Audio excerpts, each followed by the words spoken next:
মিমি মামা দিদা এসেছে আমার বাড়িতে। কি মজা কি মজা কি মজা। এবারে আমার কত খেলনা আছে সেগুলো তোমাদেরকে দেখাবো। চলো তাহলে আমি তোমাদেরকে দেখাই। এবারে আমি তোমাদেরকে একটা একটা করে দেখাচ্ছি। এই দেখো, এইটা আমার টেবিল।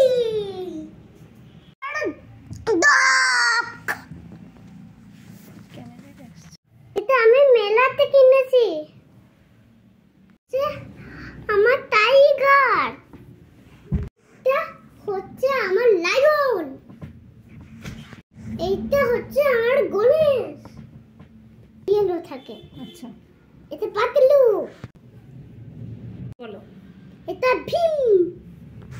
আমাদের কাছে আরো খেলনা আছে, সেগুলো তোমাদের সাথে পরে শেয়ার করব। টাটা।